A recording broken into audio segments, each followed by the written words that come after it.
Has been a huge asset for the fire department, doing aerial drops, and they'll continue that for as long as possible. All right? Go ahead, Mayor. Yeah, first of all, I want to thank St. Luke's Church here and let everybody know that they're here for them. They're providing water, relief facilities, and a place to sit down.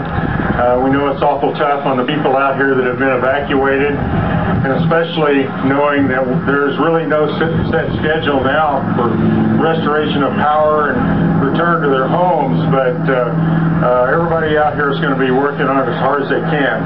I want to stress the positive aspect. So far, no known fatalities, no major injuries, and I think that's kind of amazing. And we have to thank our regional first responders, not just the City of Austin and Travis County, but volunteer organizations all over the region have cooperated in a way that I think is kind of unprecedented. And that's not by accident. We have been working on regional cooperation for natural disasters for some time. Most recently, we convened everybody at our CTEC Center in Austin in March of this year. That kind of training, that kind of preparation pays off as we've seen it done here. I want to remind everybody there are a couple of information sources that you can constantly be updated on. First of all, the website austinhsem.com.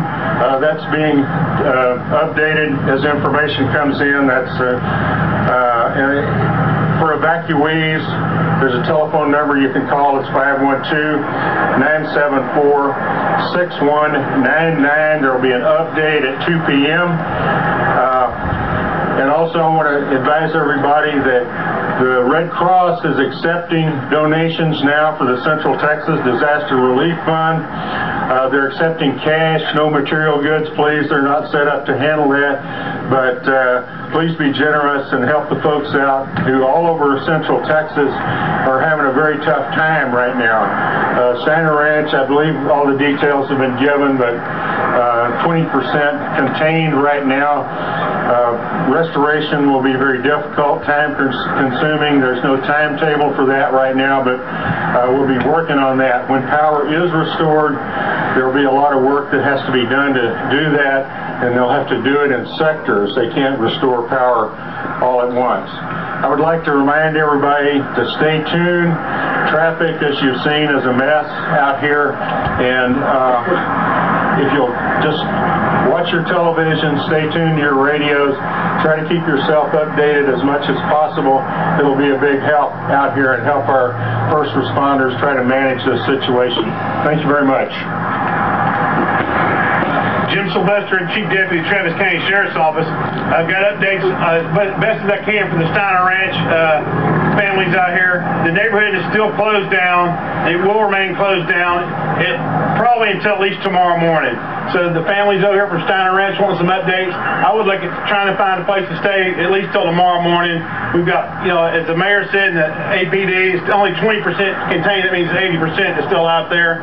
It's some difficult terrain that we're trying to battle. The Sheriff's Office has been tasked with identifying property damage and making assessments on that. As soon as we get that information available and make it public so you can know and give you some peace of mind of what's going on with your property, we'll do that. And we just please remind everyone to try and be courteous with each other and just take it all in stride. We're all in this together, and the officers are here doing the best they can. Our resources are desperately strained because a significant part of our officers are also being evacuated in different areas. So our staffing levels have been reduced because we're having to allow our officers to go take care of their families, and so that impacts our staffing levels here. We call in officers, our reserve deputy program. We call in officers on their days off, cancel vacations, to come in and take care of this fire here in Steiner Ranch, as well as what we have out at Pace Bend Park. And so it's a stressful time for our officers, and I know it's stressful for the families. And just please work with us, and we'll get information to you as quickly as possible to get things back to normal as quick as we can. Thank y'all. Brett Champion, Superintendent of Schools for Leander ISD. We have 4 schools within Steiner Ranch, 3 elementary schools and 1 middle school. Obviously, with the situation as it is, those schools will not be open once until the neighborhood is open. Then we'll need to assess the damage that's been done to the schools. We have kids with severe asthma. We have a lot of things we'll need to assess from a school perspective. Also, Vandergrift High School and 4 Points Middle School right up the road. Vandergrift is continuing to serve as a shelter site. I want to thank the authorities, thank Red Cross for their terrific assistance in that shelter site. Sounds like we're going to have another night of sheltering at Vandergrift High School.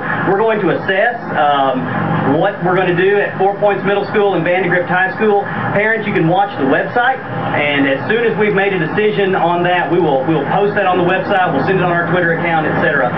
As to having school at 4 Points and Vandergrift High School. But as far as the schools within Steiner Ranch, obviously those will not be open until the neighborhood and power is restored and we've had a chance to assess the damage. Thank you. Mayor, in regards to the damage, it seems like that it's stretched along that ridge line that goes down to the river. There's still a lot of homes on down that are okay. Are we shutting it down because of power or something that valley area? Well, one reason is because the helicopters too. They have to go in low. It would be what they're carrying, the bags of water, it would be a hazard to anybody that was in that area. So we have to keep it clear of people. I want to emphasize one more thing, and that is we're not out of the woods yet on this thing. We still got a high fire hazard. These are not the only areas that are threatened. There potentially could be new areas even within the city of Austin. We're very much on guard for that. We've maintained about a 30% reserve in the city of Austin to handle potential emergencies in the city. As soon as we can safely do so, we're going to increase that to 50% because we're still not out, as I said, we're not out of the woods. We've got to stay watchful for a little while yet.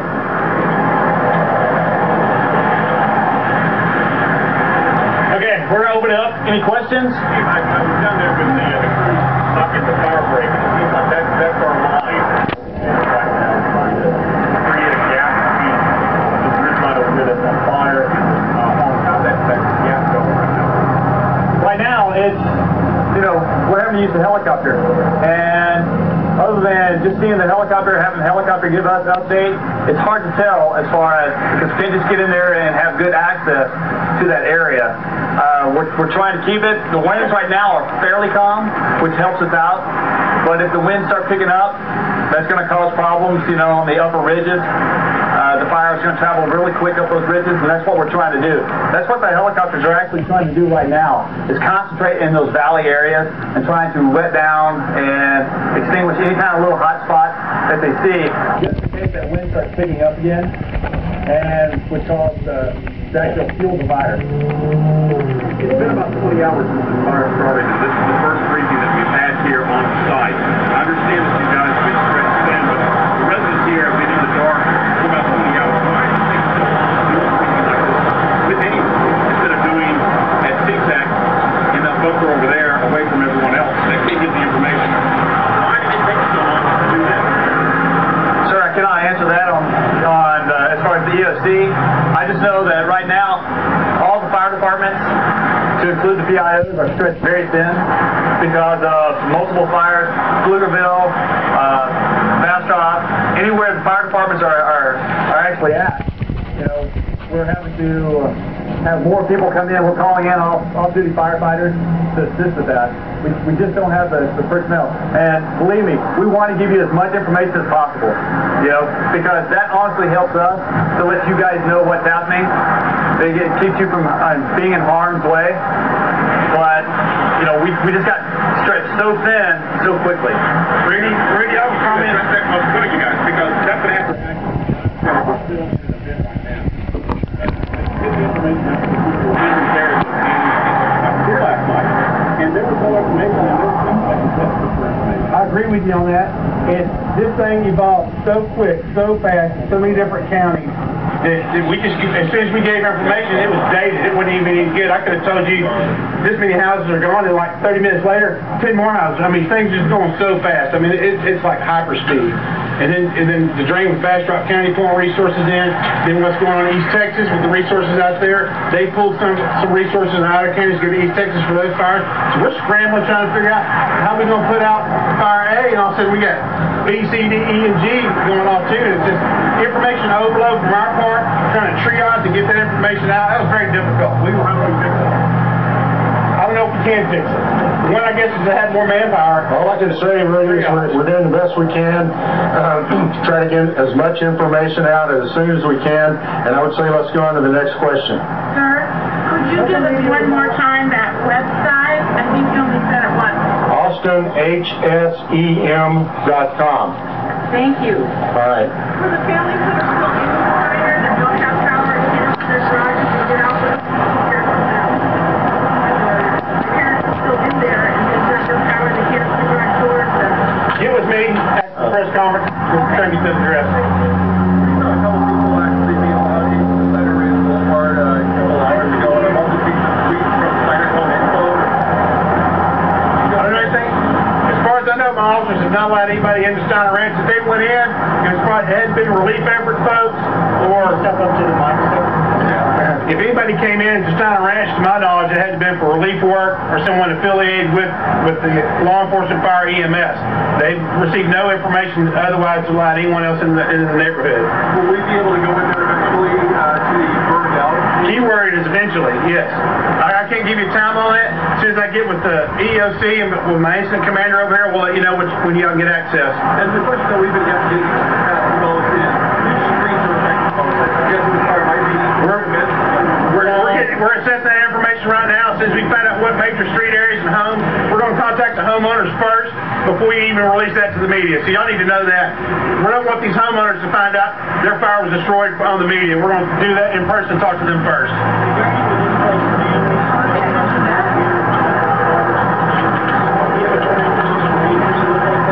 I'm sorry, I couldn't hear you. Regarding the displaced homeowners, those of us in the area that want to open our homes, do you have a way to facilitate that information? Not at the Sheriff's Office, we don't. No, sir. You know, you might try coordinating right here at St. Luke's. That's kind of the gathering center for information. People who need help are going to come here. And by the way, thanks a lot to St. Luke's for doing this. Mayor Levy, related to the fire district, still on the Oak Hill and this fire. What have you guys learned in April that you're putting into action now? Well, I think what we've really learned is cooperation and communication, how to better coordinate our efforts. That's what a regional effort is about. As you said, there's so many different entities that are involved in a regional disaster like this. You have to be talking to each other and you have to be coordinating your actions.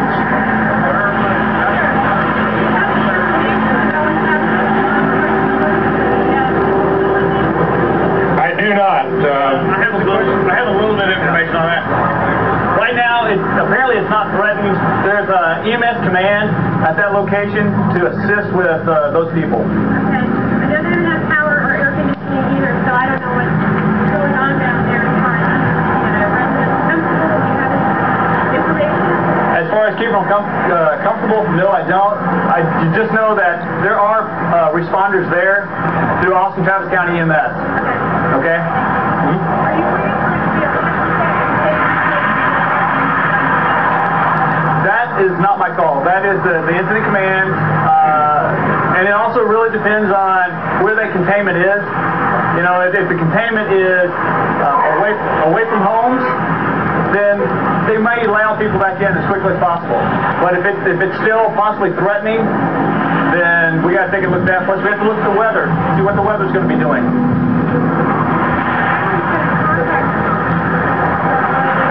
Well, the only information I have is that the church here has compiled a list of people with names and addresses, and we're going to use that. We're going to use that list that they have here at the church to contact. Yes, ma'am.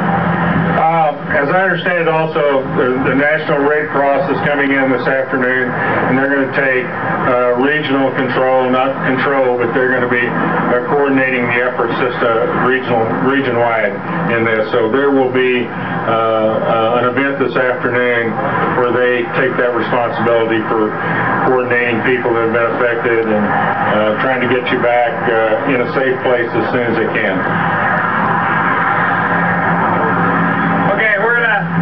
this, we're going to try to keep as much information flowing to the media and to the residents out here.